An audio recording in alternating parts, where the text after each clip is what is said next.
Hello everyone, আজকে নিয়ে এসেছি একটা বাসন্তী পোলাও রেসিপি। আশা করি আপনাদেরকে ভালো লাগবে। আর ভালো লাগলে প্লিজ একটু লাইক শেয়ার কমেন্ট করবেন, আর চ্যানেলে নতুন থাকলে প্লিজ একটু ফলো করে দেবেন।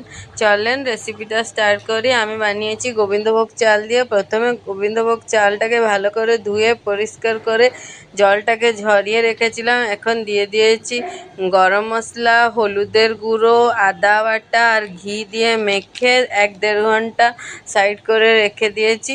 আর কি কি লাগবে, খুবই অল্প জিনিসে হয়ে যাবে, খুবই টেস্টি।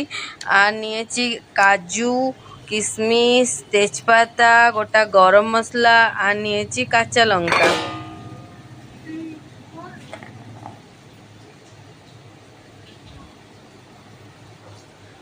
এখন কড়াইতে দিয়ে দিয়েছি ঘি আর সাদা তেল দিয়ে গরম মশলা, গোটা গরম মশলা ফোড়ন দিয়েছি।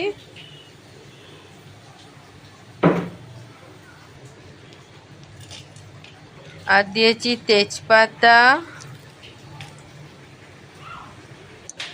আর কাজু কিশমিশ দিয়ে ভালো করে ভেজে নিয়েছি কাজু কিশমিশগুলোকে। এই যে দেখেন আমার ভালো করে ভাজা হয়ে গেছে।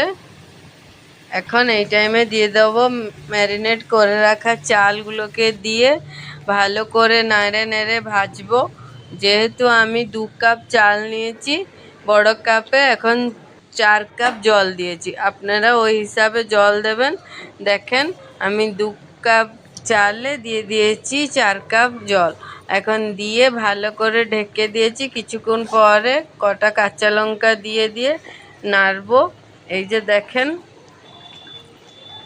হয়ে গেছে আমার বাসন্তী পোলাও। আশা করি আপনাদেরকে আমার রেসিপি ভালো লাগবে। এখন দিয়ে দেবো চিনি, দিয়ে আর কিছুক্ষণ ঢেকে রাখবো। হয়ে গেল, খুবই টেস্টি। আশা করি আপনাদেরকে ভালো লাগবে। আর ভালো লাগলে প্লিজ একটু লাইক শেয়ার কমেন্ট করবেন, আর চ্যানেলে নতুন থাকলে প্লিজ একটু ফলো করে দেবেন।